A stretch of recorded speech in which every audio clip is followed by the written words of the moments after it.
What's up, everybody? Welcome to Cornhole Gear Talk, presented by West Georgia Cornhole and Titan Bags. I'm your host, Ben, and I'm joined with my co-host, Kendall. What's going on, everyone? And Josh. Howdy, howdy.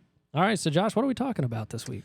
It's the opening weekends of the ACL. I feel like we had some regionals the first weekend, kind of like a slow warm-up start to the ACL, and then we had our first open. We had a lot going on in Rock Hill this past weekend, and so I feel like just kind of, dipping our toes into that and how just the pro scene is looking, how the Titan lineup is looking, just, general overarching first look, trying to keep up with all that stuff. Yeah, there's a lot to keep up with already. Dude, it's a lot. Even with just 12 people in our roster, it's a lot of moving pieces, especially ones that starts getting into there's multiple events going on in the weekend. It's a lot of moving stuff going on. Yeah, when there's a lot of events that are happening between all your different guys and they're going to different events and stuff, it's a lot of information to gather. Oh, It is. I mean, I can't say that. You can, because you're the guy who gathers all of it. So what is that like, Josh? It's really not too bad. I would say the main thing whenever it gets a little confusing for me is obviously I'm not always in the loop. I try to stay in the loop. We have a big group chat, and I try to, make sure people are telling me what they're doing. But because of, not to get in the nitty gritty of it, but because of logistics with Cornhole, the travels and funds and whatever, it's still a complicated, process for people, except for, maybe 10 to 15 people who are doing it full time. But obviously people work, people sometimes can't take off. And so sometimes you will have teams or partners who are playing at different events with different people. Yeah. Mm-hmm. And that's normally whenever I get confused. Yeah. Whenever, like Jordan will text me like, hey, I did this. And I'm like, okay, well, how did Joe do? And then I don't get a response for a couple days or something. And that's purely an example. Jordan doesn't ghost me like that. But, just throwing him under the bus. Well, he listens, and so I'm immediately going to be like, oh, man, sorry. But no, like as an example, like sometimes like that type of stuff will happen because obviously, they're on a plane and, I'm trying to get stuff posted by Monday, but, and then I'm like, oh, I'm just waiting. It's like, I don't want to put Joe. And so I'm sitting here scouring through like the players app, like trying to figure out how these other people did. But other than that, it's really not too bad. The ACL has gotten a lot better with where they're storing their information.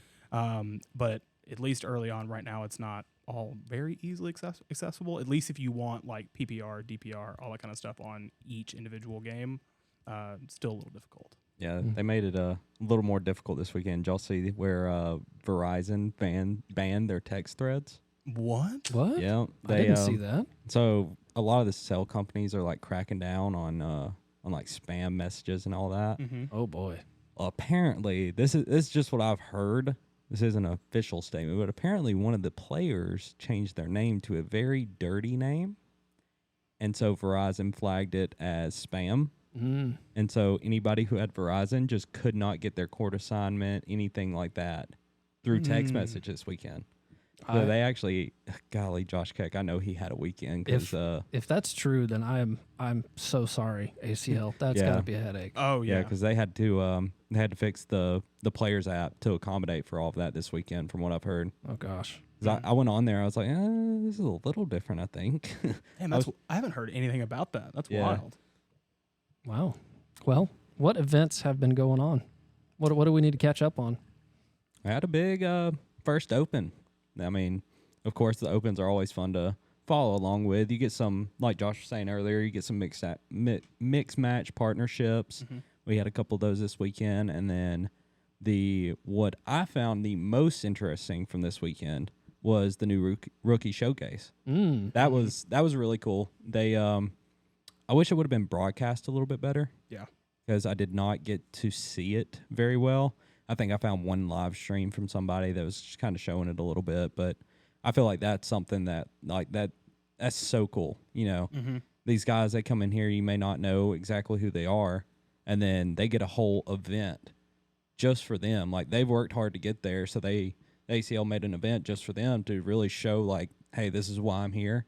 This is what I'm going to do. And so I thought that was really cool. They implemented that this year. Mm-hmm. I think they're doing a really good job because and they really leveled up the draft this year too. Oh, yeah. The draft was good to watch. It was nice watching the draft. I think they're making some good choices when it comes to like just the at-home consumer, like entertainment. Because it's one thing, like all of us who live and breathe cornhole all the time, we're going to hear about stats and hear about winnings no matter what.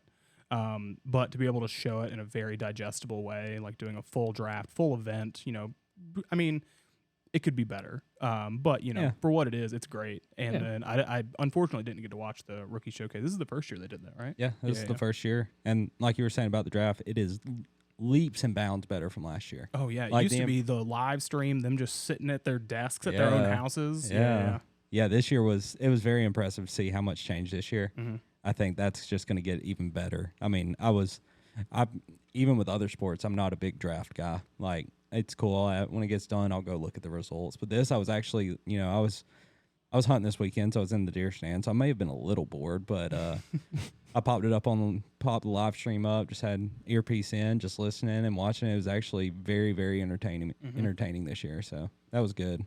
That's good. I love the idea of having the rookie showcase. I know that it's it's probably not going to be like a popular thing for people who aren't just super into cornhole, but for people who are very active and involved with the game already, it's one of those things where you're like, okay, who am I going to be looking out for this year? Yeah. Yeah, it was cool. The way they did it for any of those that didn't get to catch it, they did. So you had a outside arm air and inside arm Yeah, you're struggling, dude. I know. I mean, those are rough words to have to string together. I should have drank some more. I didn't get my vocal warm ups in. Oh, that's we right. started That is too true. quick. That is true. But inside outside airmail, they had what they called play the block. They essentially put a block on the board, and you could do push through it, roll over it, airmail over it, just how you handle yourself with a block there. They did a deck around, and I believe that was all the categories. But basically, they took your scores from each of those categories, averaged them out, or added them all up, and they were able to rank each of the rookies based on how they did in all the different scenarios. So it was actually a really cool concept. That's so funny. I haven't heard the term deck around in a while. I know. Like, that was like old school, how do you judge a player type stuff. Yeah.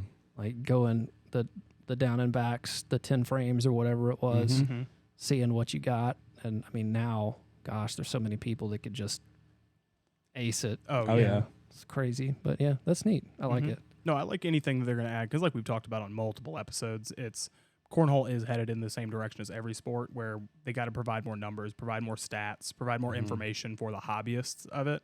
And I think this is a huge way to kind of get those initial stats for new players. Yeah. Well, also, I mean, you got to think about how, like, in the future, whenever it becomes very management based for franchise owners or managers of teams or whatever it may be, captains, whatever you want to call it, like, stats are going to be pretty important. Like coming down to the numbers, like, what do the numbers say about your people? You know, and if your people have a good heart but don't necessarily perform at a consistent level, that's going to factor into decisions that get made. And so having more of these stats available is always going to help. Oh yeah, and it was cool seeing how those numbers the numbers from the rookie showcase kind of corresponded with the draft. Right. Like, I think the number 2 overall went number 2 pick overall in the draft. So it actually did a really good job showcasing that. I think some of those were already pretty well known people. Yeah, it was Sammy Soto, right? Yeah, Sammy Soto. He was second. I think Caden Allen was first. Those are pretty well known names already. But once you got farther down in the draft, and it's like, man, who are they going to go for next? And then you see, like, I mean, it pretty much lined up perfectly with how they were getting drafted. So that was cool to see. It kind of makes me think about back to Bag and Bash whenever we had that young kid, Espen Jackson. I wonder whenever he comes of age, like, if we're going to be seeing him on that. Yeah, it'd be interesting because he was at the qualifier. Oh, was he? Yeah, he shot the qualifier. Okay. I don't think he made it. Which the qualifier this year was pretty brutal. Oh, dude, it was nasty brutal this year. But because he's 16, right? I think that's Yeah, even if he would have went 4-0, he wouldn't have made it. That's why, yeah. And so I didn't know. I know he didn't qualify, but I didn't know exactly how he did, like his stats or anything. But yeah, I know I was scrolling through stats the other day. I think he was like number 1 in open points right now, or conference, or it might have been state points for Mississippi. I think it is. Yeah, he's from Mississippi. But yeah, seeing somebody like that whenever they come up through it, and then just comparing, I think it'll be cool comparing like next year's rookie showcase numbers to this year's, like seeing just like how much the game's progressing. Oh yeah, with the rookies, like it was funny. Somebody or Jordan was talking about the other day.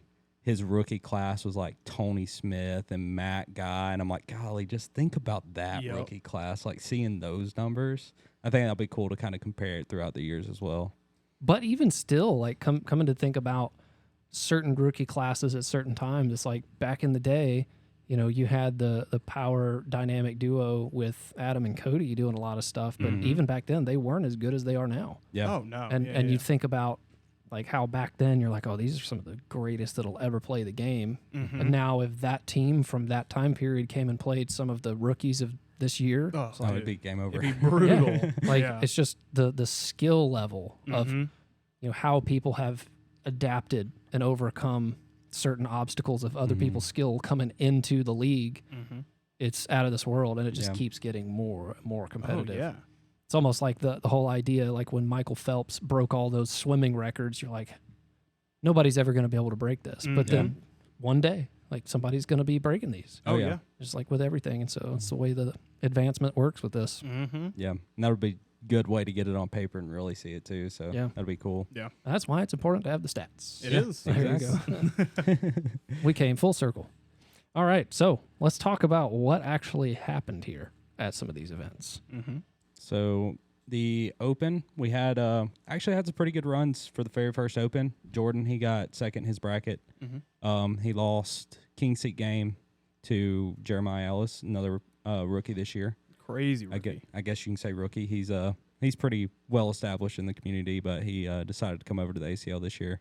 Lost his king seat game to him, came back, got the first game in the double dip, and then he ran away with the second one. So he about made it to TV. He I think he was throwing Venoms all weekend. Yeah, he was. Yeah, and he was some of those shots he was making were impressive. He I haven't seen this Jordan since Worlds. So one event ago. So Yeah. he's carrying that mojo from Worlds over. He's throwing really, really well. So I'm excited to see more of that this year too. Yeah, he definitely has a pretty strong drive for singles this year. Yeah. That's something I've heard him talk about because he's always kind of felt like people have given him this excuse of he's always had a good doubles partner and he's a doubles player. And I know this year he's coming out to show people that he's a singles player too. I mean, like when all that talk was happening and he made that run at Worlds, I was like, yeah. everybody needs to shut up. I know, Like, right? this And is like insane. he's at the time he was throwing Mana Wars at Worlds, and then he's throwing Venoms at this Open. And I'm not going to say those are dramatically different bags, but they're pretty different with like how they're really going to throw. And so I feel like that's kind of one of the key things about singles is figuring out what you really need to throw to adapt to the situation. Oh, yeah. And it's like, sure, he didn't win, but he made it all the way there, and that shows something. One, I'm just glad to see Venoms are making it there as my favorite bag. Yeah, and same. hey, look, there's another plus for people that join Titan. There is a huge variety of bags Oh yeah. that you can throw with. It's insane. Like it covers whatever you need for whatever scenario. Oh, yeah, that's kind of our whole point is just to be able to give this arsenal, this one-stop shop, whatever you need. Yeah. There it is. All right, what else we got? We got Poythrus. We got Poythrus and Nico. They went 4-0 in rounders, and then number 3 seed, and they ended up getting 9th in their bracket. And they were throwing Dwellers all weekend. Yeah, through Dwellers all weekend. They were lights out. I love it because Nico live streams all of his games, so I can really, really follow Nico. And let me tell you, they were on fire with those Dwellers. They, like Josh said, number 3 seed through rounders, and the games they lost, their opponents had games of their life. I mean, they threw solid all weekend. They just ran into some red hot teams, but they played really, really well with those Dwellers. So what about Adam? Adam had a good run. Him and Trey both. I think both of them got third in their bracket. I think Adam was throwing Devastators. I'm not sure what And this Trey is was this throwing. is singles, right? Yeah, this is singles. Yeah, back to singles. They both had really good runs. Third in bracket. Like I said, Adam throwing Devastators. I know he had one game where he was one bag away from a perfect game. And I think he shot his last bag and missed it. So it wasn't a perfect game. But yeah, Adam was, golly, he was lights out. That's just the way it's got to be. Like Yeah. you're about to throw a perfect game. For me, it's like I'm about to throw my first 4-bagger ever, Yeah. and I throw one off the back. But you know how it goes. Oh, yeah. Well, you'll know why when you hear his opponent. It was Daniel Strouser. So, yeah, he yeah, You serious? Daniel, yeah. He didn't miss a bag against Daniel, so he threw the airmail on the last one. Oh, sorry, Daniel. Yeah, Daniel was Daniel didn't throw bad, but I mean, It's hard to keep up with 12s. yeah, if he doesn't miss, he can't lose. Yeah. It's hard to win when your opponent has a perfect game. Yep. Yeah, Yeah, exactly. it's pretty difficult. Yeah, then Trey also third in bracket. Like I said, I don't know exactly what he was throwing. I didn't get to catch any of his games on the live streams or anything, but he did make a good run. Cool. So we got Jordan and Schermerhorn. Yep. Schermerhorn. They got third in bracket. Yeah. And they were throwing the Venoms together as well. So that's for me, that's kind of odd feeling to see Jordan throwing Venoms for some reason. I don't know why. I feel like it's also not odd. I guess I was going to say it's just as odd as it's just funny that his primary partner is Joe, and then he's at this event throwing with Joe's old partner. It's just like, I don't know why the combination of it all was funny to me. And then like the out-of-pocket bag choice too, which like he was texting me about it. And I was like, Venoms are my favorite, so I get it, man. But yeah, it's just like, I don't know if that was a compromise with Schermerhorn. Like if those were the bags that he felt and really liked. I don't know, but yeah, I don't know. That was an interesting combination as a whole. That's so funny because when it comes to Venoms and me personally, it's rarely ever the bag that I pick up and I'm like, okay, I'm going to throw the Venoms because I love them. But every time that I do pick them up and throw them, I do well. Oh yeah, they're great. So it's like, yeah, they're so good. Maybe I should. Yeah. When we came out with the Venom, I feel like just from the people in the shop, the people who started throwing the Venom, you could just see their skill level just. Yeah. Oh yeah, that was the beginnings of me like actually kind of getting a grasp on taking the game seriously. Yeah. I would say before that, like sure, I was an okay thrower, but I think that's whenever I was like, oh, maybe I should stop and actually make decisions instead of just airmailing it or throwing it down the middle. Yeah, just throw a Ravager Fury at the board and watch it go in. Yeah, and just hope it goes in, or a Hellfire. Yeah. And for somebody like me, it's one of those bags that it has just enough of the control and the movement to where you can do a little bit of all stuff, but not regret when you really mess up. Yeah. Yeah, because for me, that's a bag I'm currently throwing. I have a big Prowler, Dweller, and Talon guy, of course, and that's kind of been the compromise bag for me and my girlfriend when we're throwing. And still, I can do all the cuts, rolls, all of that with that bag, but it's also just a good slide bag. How long have you been wanting to tell people that you're a Dweller guy? A very long time. Over a year. I feel like you've just been about to bust ever since you got your hands on that herringbone. Golly, over a year ago. It's like the way that you talked that up in the previous episodes. It's like I can just see that you've just got a passion. It's such a good bag.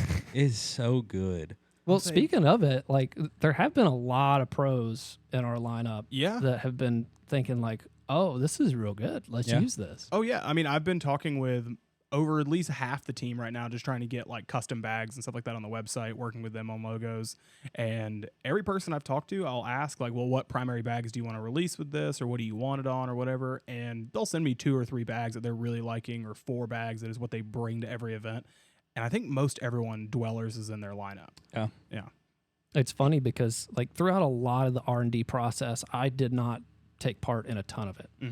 But since we've decided on everything and I've started picking them up, I was throwing them the other day. I'm like, man, these are a lot more solid than I would have assumed they would have been for me. Yeah. I was scared that they'd be, too fast or too sticky given the conditions, based off what the fabric is. But I don't know. It played pretty good for me. That's what I'm saying, because our herringbone is a slightly tighter herringbone than than what you see on other bags. And that was also one of my concerns when we were first getting fabrics and testing fabrics out. This was going to be a little too fast. But I think more so, it's just more consistent than the other ones. So I think it plays similarly. And sure, there are times where you want an uncomfortably sticky carpet. There are times where that's a benefit. And so I see where you get that looser herringbone and you do benefit from that. But a lot of that's dependent on conditions of the boards. And I would say whether it's really humid or not, I feel like the Dwellers at least play similarly throughout the whole thing, as compared to like other bags that I've played with. Like if it's sticky, like that herringbone is so sticky, it just wants to stop. And so you don't really get that as much with the Dwellers. You don't get that like hard break almost, but you just have this consistent 5-4 kind of roll. I don't know. I think it's great. It's a nice bag. I'm excited to see what these bags will do in competition play. Oh yeah, like out there on the pro circuit. Because we saw a lot of pros using different herringbone bags from other companies. Oh yeah, last year, and it was one of the most requested things Oh my of gosh, us. yes, Like yeah. so many people coming up. So I'm excited to see what kind of output these bags can do.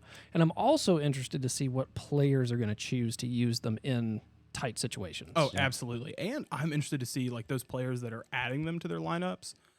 I really just need to do a full like catalog of everybody's current lineup, because so far from what I've talked to people, I can tell like this is one of the largest varieties that we've had.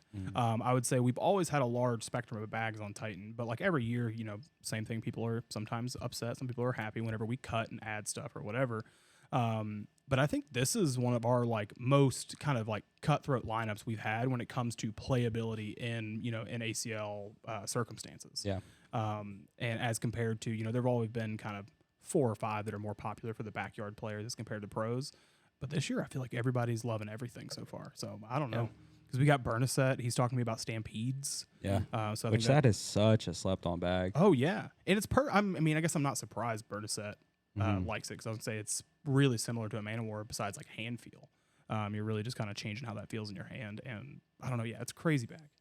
Well, I mean, like if you think about the Stampede, it's got that really fast side. That's Bernasset's baby. Oh, yeah. And then the other side of it, it's, I mean, basically the same side of the bag that Phil threw when he was with Gladiator. Mm-hmm. And so, I don't know. It seems like a pretty nice little matchup for them. Oh, yeah, for sure. I was honestly shocked whenever Steven came on, and I was shocked he didn't gravitate towards that bag at first. Like whenever he went to the Man of War, I was like, okay, yeah, that makes sense. But I was like, man, I'm surprised he went there instead of the Stampede. Yeah. But Yeah, but I guess also he did, because he started off with Devastator, Ravager, Fury, right? yeah, To my knowledge, I think that, and Swarm. He did have Swarms too. Yeah. Oh yeah, Yeah, he got 'cause pretty obsessed with the swarms. Yeah, because he had those custom swarms on the way. Yeah.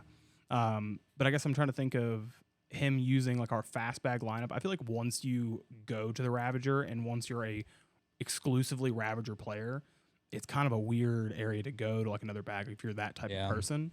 And so I could see, because I feel like the Stampede plays very similarly to the Ravager Fury. I would say you just have that slower side, but the Man of War is like almost like a tactical choice. I would say, like with like the looseness and that flex. He needed to go to this bag right here. Yeah, what bag is that, man? Oh, this is the most recently released bag, which, I mean, recently released. This is the oldest bag in our lineup that has continued. This is the Jekyll and Slide 5.0. 5.0. So the 5th version. And, I mean, you can see this thing is not a dinner plate. Like No. not anymore. No, not anymore. You know, it folds up nice. It's got good flop to it. It feels great in the hand. Yeah, honestly, Yeah. and those It's are also unwashed very and sticky. unbroken in. Dude, they're just yeah. I mean, they were sitting here before we started, and I tried to slide them down. I was like, I had to pick them up. Yeah, I was gonna say I do want to kind of talk about that slow side. We can talk about the whole bag in a second, but specifically the slow side has always been kind of, I'm just gonna say, niche or gimmick to the Jekyll and Slide. And whenever, even before my time, when West Georgia first launched the Jekyll and Slide, it was, I don't want to say tire rubber, but what would you, was that pretty much? Yeah, 100%. It felt like recycled bicycle tires. Yeah. It felt like you were throwing a shoe at the other end of the board. Yeah. And I would say it did what you wanted it to do. It was a true 0-10. Like that slow side stopped, and I think that was kind of the seed of what the Jekyll and Slide is.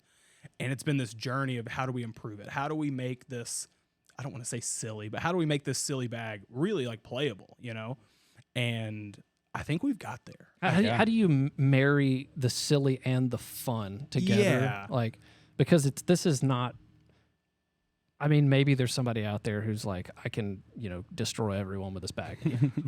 Donnie McPhee, you're probably one of those people if you're listening. But it's like most people who have these bags, they have it for the novelty of it. Yeah. And they'll break it out at a cornhole tournament and be like, here, play with these in the blind draw, Yeah, like or freak like a people out. Jekyll versus Jekyll game. Right, yeah. Beautiful. Spice Love it up. Yeah. But it's like they've always had that, like, they're really not great. Like, if you go from a regular bag to this, it's a totally different thing. Whereas with this one, and I mean by the hand feel, but this one, it's like, okay, that's not too terribly It doesn't far. feel alien. Right, yeah. Like, it feels like a cornhole bag. Mm-hmm. If you have ever played with a Stampede, it is almost identical hand feel. Yeah, I would agree. Yeah, that's actually pretty close. Yeah, because obviously our previous Jekyll, the 4.0, had that control grid. But did the 3.0 also have the grid? Yes. Yeah. I want to say, the 3.0 and the 4.0 had that control grid that we had on there. But one of the issues that we were always trying to solve is like, one, if it got dust on it, that control grid it would speed up the bag. Yeah. And so that 0 on a perfectly clean board and clean bag would turn into like a 1 or a 2. And just wipe off your bag. Not that big of a deal. But still, we want to find a solution to that where it's just a perfect bag. And well, I guess one of my big questions to myself is like, do we see a 6.0 on the horizon now that we've gotten here? Like, this is just, I don't know. I kept joking we were going to 20. But I think the slow side is solved. I think maybe we could change something up on the fast side.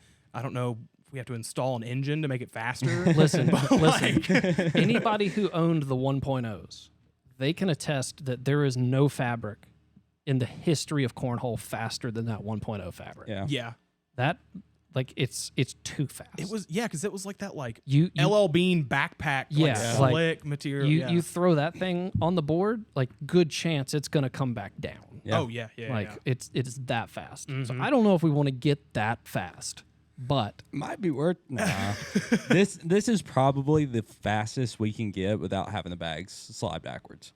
Yeah. Honestly. Yeah. God, what if we somehow convinced the ACL to have a Jekyll tournament? I would love it. I would say at the beginning of this episode, I almost wanted to jump to the Jekyll solely because for the rookie showcase, did you watch some of it? I caught a glimpse of it through somebody else's live. So what I'm curious about, like, for instance, like the blockers, what bag did they put down for a blocker that they have to play around? I'm not sure. Because I think I know a good one that they'd be able to set down on the board and it would be an obstacle. Yeah. Oh, yeah. That's one thing that a lot of people, I guess it's not really they don't understand, but that's one thing that people may not realize with this bag is these are also a great practice tool. Great trainer bag. Yeah. I mean, you put it down if you want to build a wall to practice your rolls, or you want to get, stack them up in front of the hole so you can't see your hole, practice your air mails. These bags are not going to move. Yeah, they're not going to fly around.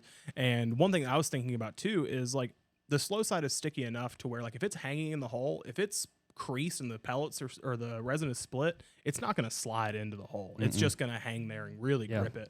And so, like, if you want to work on backside airmails without fear of dragging that bag and having to walk all the way down there and put it back, the Jekylls are a perfect trainer bag to just kind of cover your board and whatever obstacles you're trying to practice on. Yeah. You can set up any scenario you want, and they'll stay there. Well, then again, like if you get comfortable having that sitting in front of the hole as a block and you're trying to do rolls, flip it over on that fast side once you get good enough, and then you can really gauge how good you are. Like, are you actually bounding over the bag, or are you just kind of, hitting and flopping through? Because if you hit it, it's going to go in. Oh, yeah. On that side. Yeah. So, I don't know. That's interesting. Good point. Good point. Well, let's talk about the team stuff. Yeah, the draft. The draft.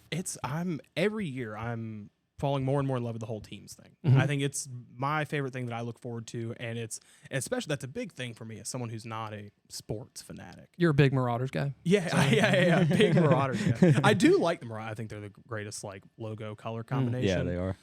I don't know what's with the team choices and the name choices. I don't know what random number generator they use to make these. I don't know. I feel like someone went to ChatGPT and was like, "Can you give me a list of 8 team names?" Yeah, you got. And it's like, here you go. Yeah. What is it? Who has the corn? I can't the stand Missouri maize. Yes, the Missouri. Yeah, I don't. I can't handle the skunks. The skunks. Yeah, I had the skunks. Is it the Ohio Aviators? That's a skunk. No, like there is a team. It is the Skunks. What? Yeah. What? Are you sure? Yeah, they had one at least at one point. I don't think not right now. No. I remember seeing a skunk logo, but I don't think the team is called Skunks. Yeah, they did at one point. The team was called Skunks. We're gonna have to. Jamie, can you fact check that, please? Yeah, can you bring that up, please? Yeah. I'm about to do that right now. When are the Savannah Bananas gonna have an ACL team? Oh, Man, that'd be sick. That's what we need, dude. Now talk about good team names. Like minor league baseball team names are the best. You got there's a lot that's the best about minor league baseball. Yeah, there's you got freaking Alabama, Huntsville. You got the Rocket City Trash Pandas. That's phenomenal. Nice. That's nice. And you've got the Kentucky Y'alls. Oh, that's fantastic. Yeah, I love that Yep. one. And what makes it even better? Isn't there like the Nuggets? Yeah, I think so. Yeah. You've got the Kentucky Y'alls. They built a mall or they were planning to build a mall, and there was a Mhm. big water tower that said, something malls, right? Mm. And then they never built the mall, and so they replaced it with y'all or something like Yeah, that. pretty good. And everybody's like, yeah, that's going to be our baseball team name. Yep. It's Yep. great. Yeah, they the draft was very interesting. This year Mhm. we saw a lot more trading going on, Yeah. which I thought was really interesting. Last year was kind of, oh, it's my turn. Let me see who the best is. But I think it was it? Oh golly, somebody had first two picks, pick 1 and 2. Was it the Timber? I think it was the Timber. Well, I know because it was Jake Gore and then Sammy Soto. Yeah, were the whoever first two they're playing picks. for. But yeah, they did a lot of trading around before the draft even started to get the first 2 picks. I want to say it's Timbers. Yeah, I can't remember. I'm still not great with the team names. We're getting there, but yeah, it was a lot more trading, a whole lot more strategy. It seemed like this year. Mm-hmm. And I still think that's obviously singles and doubles will always be the core bread and butter of cornhole. But I think this is a strong direction that the ACL is headed in, and I think that's kind of where the fruition of kind of the ACL really popping off is in the teams format. Yeah, And I think, I guess once you're this deep into it, I don't know if you can change the names now, but if you're gonna do it soon. yeah, One, honestly. because it's about to be too late, or you're just stuck with it forever. Yep. But yeah, I'm Skunks. Mm. Who was it? It was Skunks, and Devin Harbaugh was on it. Wooten, Cameron Belvin was on it. Matthew Creek Killer, Alan Rawls. Was this last That's year? a crazy team. That was in 2021. I'm trying to find like the most up to date like teams list. The best place will be ACL Facebook. Yeah, so They got a whole Mm-hmm. thing of all the teams. Only one that's missing is the Georgia team. ACL teams. Here we go. We got the Burn, Yep. the Coasters, Slingers, Spinners, Timber, Freeze, Sliders, Colonels. Kentucky Colonels. The Kentucky That's which Colonels. one it was. Yeah. You've got the Marauders, the Missouri Maze. Mm-hmm. Mm-hmm. You've got the Woodchucks, the Aviators, the Ringers, Bully Baggers, the High Rollers. I like that one. That's good. The Cutters, and that is it for this season. So they did away with the Skunks. Yeah. I was about to say I don't remember that last year. Yeah, I was like, man, that would have been a favorite of mine. Which, okay, I haven't really kept up much with all the like team names and stuff. Looking at it now, this is worlds better than it was. Oh yeah, it's definitely better. You can tell they're headed in the right direction. Yeah. I just think we could do a little bit better. A little bit. Or at least with like logos and stuff like that and like certain colors, because I do feel like there are some that are just stronger than others. Yeah. There are definitely some that really stick out. Like the Florida Freeze, that white blue, that's real nice. That one's clean. Yeah, And then the Freeze is awesome. the Freeze and then the Marauders are my favorite as well. But black also- and purple. Also, why is it Florida Freeze? Yeah, I don't.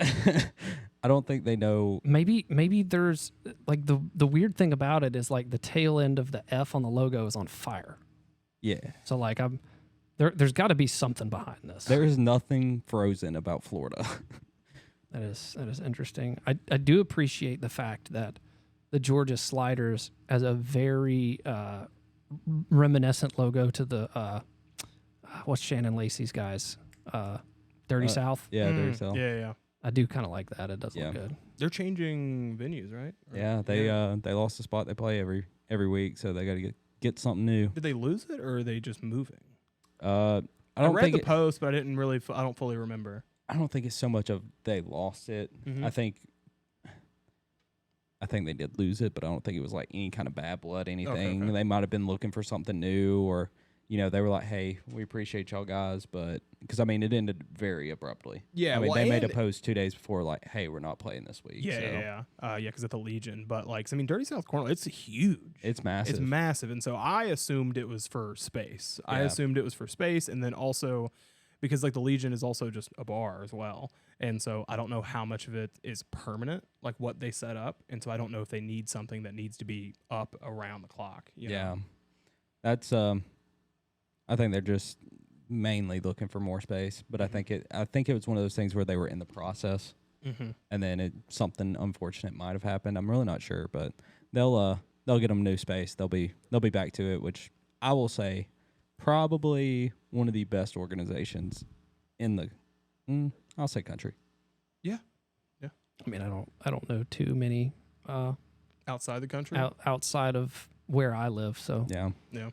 Everywhere I've been and played, I've been impressed, but there's just something about the Georgia clubs they get into it. I mean, They there's really a get high into level it. of professionalism too. Mm-hmm.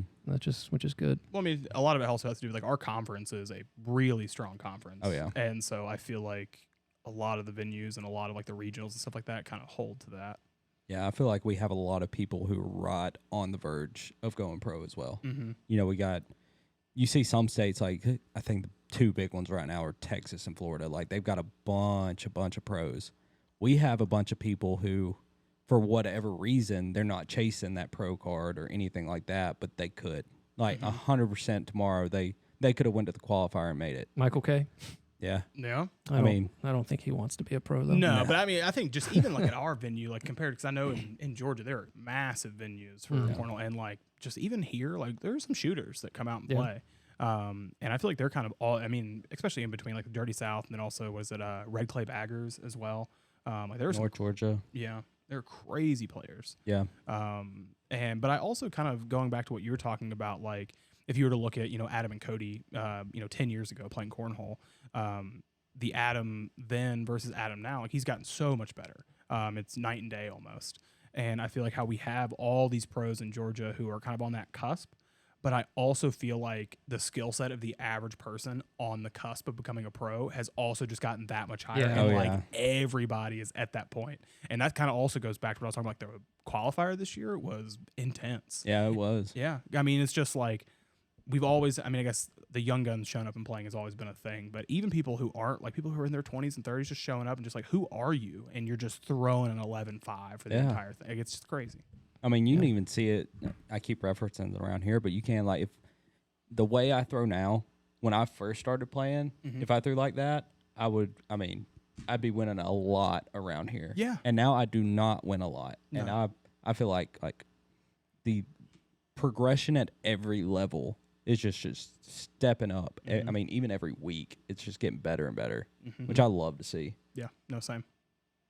Well, let's get back to these teams. Yeah, no, we went off on a tangent there. I don't even know how that got So started. you were just on fire. So let's talk about the burn. The burn. So I guess we'll go. And just so everybody quick. knows what we're about to jump into, we're going to talk about the Titan players Yep. that have been drafted to specific teams. Which the full lineup got drafted to all the teams. Yeah. Mm-hmm. What was that? That's my little sound I button. like that. But yeah, first up, the burn. Devin Wolf. He is a rookie this year. Mm-hmm. He's playing with Slow Bomb, but he got drafted to the burn. Slow Bomb. Yeah, he got drafted to the burn. He had a decent showing at the rookie showcase. And like I said, that helped a lot of people in the actual draft. I feel like that's one of them that it really helped. He was able to get out there. Some of these guys that, like you said, they go to the qualifier. He went 8-0 at the qualifier. 8-0, Yeah, yeah. I mean, he ran through the qualifier, but, I mean, I didn't know who he was until we started talking to him. But it really helped him get his name out there. He was able to get drafted to the burn. I think they got a pretty solid team this year as well. Mm-hmm. Cool. All right. Who we got next? No surprise, but we got Stephen Bernasette on the Missouri Maze again. Mhm. He was on there last year as well, and he was, I don't want to say one of like the better players on the Yeah. team. He But was especially amazing. Yeah, I'm gonna say mostly I'm gonna go back to like the world's performance by Missouri Maze. It was, I don't know, man. Bernasette's backpack was getting heavy that game. Yeah. And well, it got a little too heavy for like it was just he tried. Yeah. But no, no surprise. They're keeping him on Missouri Maze, Bernasette. Yep. Local boys going local. We got Nico and Poitras. They're on the Chicago Spinners, Yep. Chicago Land Spinners. land spinners. Yeah. Who was- Chicagoland? Where was Land Spinners. Poitras? He was on the Spinners last year too. Yeah, right? he played with Nico last year. Yeah, so I'm pretty sure they were just staying on the same team. Oh, Yeah. that is official. Chicagoland. Okay, Mhm. gotcha. Yep. Yeah, that's actually how Nico and Poitras decided they wanted to play together this year. They threw together in teams last year. Mm-hmm. They had some really good success, Oh, and so yeah. that led to a a full-time team, which is really, really cool to see as well. They got a little trial run of building that chemistry last year, and then now they're able to kind of capitalize on that this year. Oh, God, I just had a brilliant idea. Let's hear it. Okay. So here's the solution to our dilemma that we were talking about with bag companies owning certain teams. Well, a bag company becomes the bag sponsor of a team. Oh, that's going to have to be the route that Yeah. it goes for sure. That is one weird thing. You get, like, some of the teams you can see they kind of draft, and, like, half of them will be, like, same bag company, and then there's some that's, like, every person throws a different bag. Yeah. I imagine that is a headache when it comes down to it's a bag choice. headache for the sponsors. Exactly. Yeah, it's a nightmare, dude. Yeah, there's been some drama with that with players in the past. Just, hey, I'll throw your bags, and then not making people happy. Yeah. All right. So we've got Nico and Poitras on the Chicagoland spinners. And we got Carolina Coasters. I believe he's staying on the same team. We got Austin Schlobaum. Yep. Which it would have been nice to see him and Devin Wolf on the same team, obviously. But otherwise, same team as last year. Schlobaum, I feel like he had a pretty good performance last year. And so makes sense how he's just going to stay on there this year. Yeah, I was really surprised with the I really thought they were going to try and get Devin on the who was it, Coasters? Yeah. Yeah. Because you look at the draft pick, I think they had like a pick like 2 or 3 after Devin got drafted. I think that's who they were kind of going for, but he got snatched up too quick. Yeah.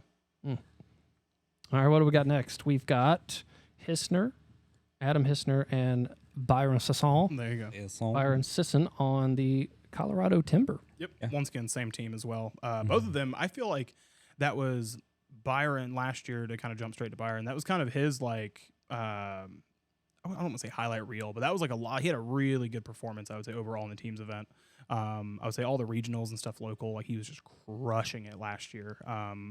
I'm just going to pick a random percentage, but I'm pretty sure he won like 80% of the stuff. Yeah, he won a lot of it. Yeah. And because there was that photo at the end of the year of all of his trophies. Yeah, that was It was insane. like he had to like prop them all up on his truck. Yeah. But yeah, especially like on the teams event, he was crazy. Yeah, he threw really good for teams. He had a big highlight reel on ACL Facebook page. That was cool to see. And then after that, we also have the Slingers with Phil Lopez, which I will admit I don't remember who Phil played for last year. I'm not sure. So I don't. want know. to say it was Chicagoland. A part of me, I thought it was the Marauders. There might have been Marauders. I don't It was know. one. I'm almost positive it was one of the northern teams. Yeah, I think that was a trade. We got to do some digging. Yeah, we need to. Yeah, Look it up, Jamie. And then the Michigan Marauders, we have Joe Kay and Jordan Power, which is cool to see their team kind of combined, and then also them just kind of sticking on the same team together from last year. I do like that. I think that'll add to the dynamic of the season for them. Yeah, they're gonna win a teams event, and then they're gonna win a national, and then they're gonna win the teams national event, and then they're gonna win the teams double event world championship, And then they're going to go up against each other in singles. Yeah. And then I'm gonna call it now. Spencer's is going to be a Titan v Titan finals for the teams. I would love to see it. Love to see it. That would be really insane. One of the teams is going to be us 3 and Brandon. I'm not going to lie, though. Like, it was really, really fun to just have the Titan versus BG. Oh, like yeah. No, that was amazing. It's such a great way to end it. And we've talked about it before, but also just like the fun chaos of them finding out at 11 p.m. at night that they have to have matching jerseys. And no, they were never told beforehand. And I guess it wouldn't have been an issue if it was a mixed variety team, because they were essentially like, yeah, we'll just give you Spencer's jerseys if you don't have matching jerseys. But it's just like, oh man, we have like a Titan lineup. We got to get Titan jerseys. So Jay Rubin's cutting sleeves off at the booth the day of. It was good stuff. I think we're all still so riding that high because just seeing that bright orange on that stage. Oh was my so gosh. nice. So nice. All right, last but not least, we've got the Ohio Aviators. We've got Birchfield and Tony Franco. Yep. That's Birchfield, same team from last year. Yep. Of course, Franco, rookie this year. Same position as Devin. A lot of people, locally, Tony is very, very well known. Great shooter, but on the national level, not as much. And so he was able to use that rookie showcase, really secure him a spot on a pretty stacked team. I'd say the Aviators pretty stacked. Yeah, I was gonna say obviously it's great to see that our whole team ended up getting drafted and they made it into the teams event just because that way I can kind of pull for every team, that they're in. Yeah. That's always nice to have that variety. But I really love the fact that our 2 rookies ended up making it in there, and they're kind of able to experience that their first year. Yeah. Any predictions on teams? I hate to say it, but I think Florida Freeze is going to go all the way. You think? They've got a nice team. There's I mean, honestly, I think the teams are a lot more balanced this year. Mm-hmm. There are, last year there was a handful that were just really good. There was a handful that were really bad, and then there was a handful in the middle. But I feel like it's more spread out evenly this year. Couple powerhouse teams. Like I said, I think Florida Freeze, just quick glance over the rosters, I think they do, on paper, possibly have the best team. I don't know. I think I'm going all the 4 M's with Missouri Mays and then Michigan Marauders. Yeah. That's kind of the 2 that I feel like I'm going to be following. I want to keep up with Bernset, one of my favorites. And then I think Joe K and Jordan Power, especially like with the new chemistry of them being partners. Granted, we don't know who's throwing with who. Because do we know Schermerhorn's still on Marauders? I can't remember. I think I remember seeing his name. Okay. Yeah. So I don't know if, obviously like if you have like, you have Joe K and Jordan throwing together and then, Schermerhorn and whoever, like if there are certain bag or like, bag speed preferences between players, we could see Joe and Schermerhorn play together, for a tactical reason. Like if they prefer throwing a similar bag, and then Jordan's able to play with somebody else and have a similar bag, we could see that. So that's something I'm really interested to see too. Well, cool. Well, that was fun. Just a couple of quick housekeeping things real quick before we wrap everything up. We are going to be releasing these on Monday mornings. Yep. From this point forward. Mm-hmm. So as you drive to work, you can go ahead and have this ready for starting your week off on the right foot. So be sure to look out for these episodes every Monday. If we are going to take a break for any reason, we will, try to let you guys know in advance before the episode's supposed to come out. But to do that, it's probably best if you want to go ahead and follow us on Spotify and subscribe and do all the liking and stuff that everybody says to do on YouTube. And you know what? Use the coupon code. We got some format changes coming soon for the podcast. Yes, We're yes. really excited about that. So big improvements coming. Yeah, so it's going to be good. Getting to take some stuff on this stage a little more seriously, and maybe it was because of the 3 people that used the coupon code. It could be that helped. It us went out. up to 3. So, yeah, Heck yeah. yeah. I think LeVar shared it. Oh, that's why. That's it. LeVar's the man. All right. Well, with no further ado, be sure to check in next week, and we look forward to talking with you. See you.